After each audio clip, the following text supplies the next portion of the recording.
So a lot of people had a lot of things to say about the whole Ravi Zacharias thing, and at this point, it's kind of like, well, what's the point of even saying anything? Anything that's worth being said has been said. But there are a few things that I kind of noticed in a lot of videos, kind of resounding things.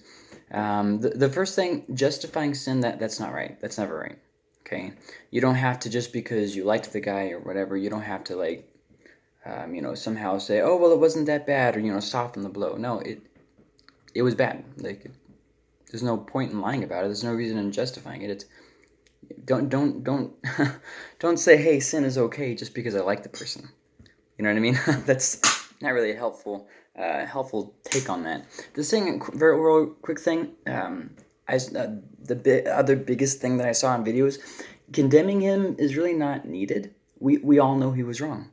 So all these people are coming out on videos saying, yeah, he was wrong. Yeah, he was wrong. Yeah, he was wrong. It's like, look, you really don't have to. It's like a lot of times Christian leaders feel like when somebody messes up, they have to get up on their soapbox and on their high horse and tell and let the world know, yeah, I think that he was wrong too. It's like, okay, all right, calm down there, Jet Li. We understand, that he was wrong. We're not looking for your public validation that this guy was wrong. Like, come on. There's some pastors who are so high, huffing their own farts that they think that, their condemnation is the one that's really important. Here's the thing. Why don't you grow from the situation and then tend to your own affairs? You would be surprised how many pastors have no checks in place. How many people have no accountability? Oh, well, okay, well, what about your phone? Do you have any kind of accountability software on your phone? Do you have any kind of porn blockers? Who do you have cameras in place? Do you have anything keeping you in check? Do you only meet with people when other people are around? Are you never in a car with the opposite sex? So, I mean, a lot of times we do little stupid things and put ourselves in these compromising positions, but then we make sure that we're the first ones to step out there and say, well, Ravi Zacharias was wrong. It's like, we're not looking for your public condemnation there, Pontius Pilate. I do, however, feel a little bit weird about condemning a dead guy. I don't know. I just kind of like, I don't know. Yeah. I like for things to be where somebody can defend themselves. I, I don't know. Maybe that's a personal hang up. But I mean, honestly, I'm not necessarily saying that I disagree that he did it. Like, that's not really what I'm saying at all. I just feel kind of weird about condemning a dead guy.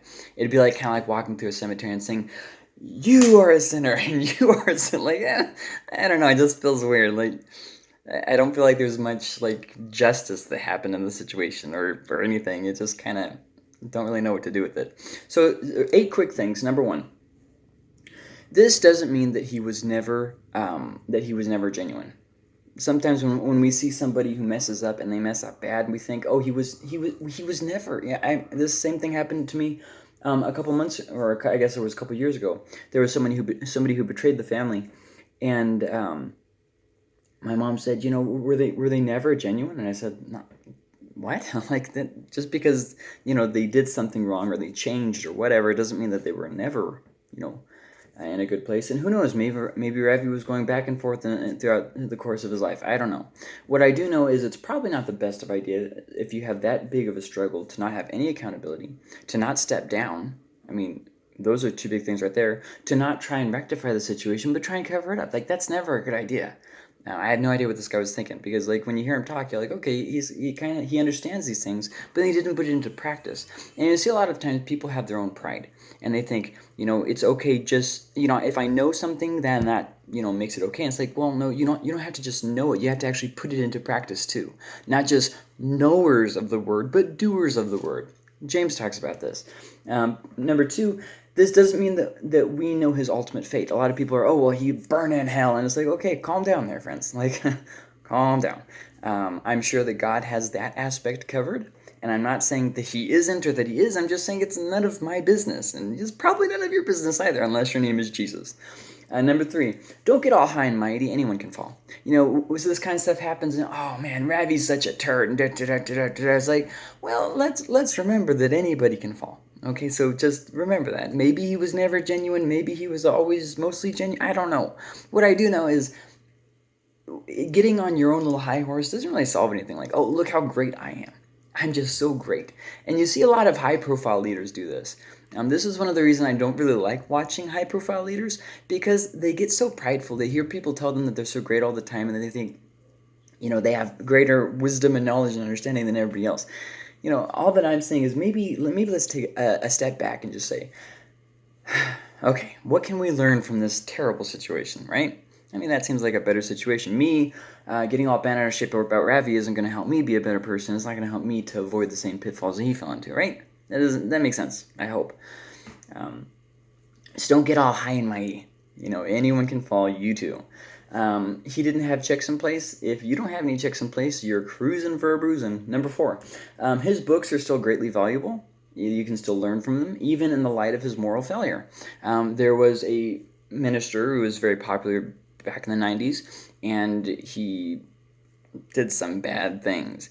But he wrote some very important books to me personally about burnout and about depression and stuff, and they were very helpful to me. See what I mean? Sometimes we throw the baby out with the bathwater. It's not the dishwater. You should never wash a baby in the dishwasher, especially when there's knives in the sink. That's probably just bad. In fact, you should probably just go ahead and wash. I'm joking. I'm trying to make a situation light, I guess. So yes, I do still have books by Ravi. I will probably never get rid of them. They are still valuable regardless of his moral failure. There are some things that are helpful regardless of the person's character. Now, I do think that his moral failings disqualified him from being, in a position like that, absolutely. But this doesn't mean that he didn't have anything valuable to say. People still have valuable thoughts, and you can still learn from people. Even your worst enemies you can learn from. The people who did you wrong, your ex, whoever betrayed you in your life, you can still learn something from these people. You don't have to say, okay, because I don't like them or because they messed up or whatever, they have nothing that I can learn from. I mean, you see worship pastors do this. They think, I'm the greatest worship leader in the world. Me and God, we have secret communion and secret revelations. And then they go to another church and like, this worship leader isn't as spirit-filled as I am. I'm offended that they didn't get me instead. It's like, okay, all right, calm down there, buddy. But anyways, if you narrow down the resources that are at your disposal to just the people that you like, or just the people who are of good character, you're not going to have a whole bunch of things to read. You know what I mean? Like you're going to be very limited. I mean, and that goes for music too. Like Johnny Cash, for instance, who's an adulterer. That one guy, great balls of fire. Him who married his underage cousin or whatever nonsense. Ugh. And I'm not saying we need to turn a blind eye and just dismiss these things. But I'm saying we can always learn from anything. Absolutely carry on justice. Absolutely do what needs to be done. I'm not justifying sins at all. I started the whole video with that. But learn from even the people who make the biggest mistakes. There's always something to learn. So what is there to learn from Ravi? Well, he has a lot of books that talk about a lot of very relevant things. Okay, that's it. There's this thing that atheists bring up in arguments. It's that you can't discredit the argument by discrediting the person. And that's kind of what I'm trying to say. His books are still valuable. Okay, so what about the situation itself? We can learn a lot of things about the situation. Number 1, our sins will always find us out. Number 2, people are held to high standards anyways, but leaders especially so. Number 3, you need to always have checks in place and never think that you're strong enough or that you can get by on your own or that it's not as big of a deal. It is a big deal, and you really need to get help, and you really need to come out, and you really need to fix this. Number 5, God uses everyone, but Ravi should have gotten help and stepped down. I find it amazing that God was still able to use Ravi, and in light of all the stuff that he was doing. I find that amazing. It makes me feel a lot better because I'm not doing something like Ravi was doing. And yet, maybe God could use me too. And see what I mean? I'm not trying to justify or condemn. I'm trying to learn something. To me, experiences are worth the most if we learn from them. You know what I mean? And some people get so focused on just pursuing justice that they don't learn anything through the situation. And absolutely pursue justice. Absolutely make sure that the right thing that is taken care of. And that's absolutely great. Awesome. Totally. but make sure that you grow and learn too. Um, and well, I'll come back to that one. So number 6, this is a little message to pastors who are burned out. I don't know if this is true for Ravi, and I'm definitely not excusing. I'm just warning. Burnout is something that is very serious and needs to be dealt with. Get rest, recover, make sure that you are, having days off per week, that you are going on vacations, that you are just finding time to step back and kind of rejuvenate and heal. When you burn out, you say and do things that you shouldn't. And I don't know if Rafi was burning out. I don't know if he has some trauma that was left undealt with. I don't know. I don't know any of that. I don't know his personal thoughts. I don't know his personal life. And without him around to ask, I'm really kind of limited in how far I can go with that. But with that being said, that still is a very big warning for us who are in ministry, us who are Christians. Burnout, if Ravi wasn't burnt out, let me say this differently. If we burn out, we will do things similar to what Ravi did, regardless of whether he was burnt out or not.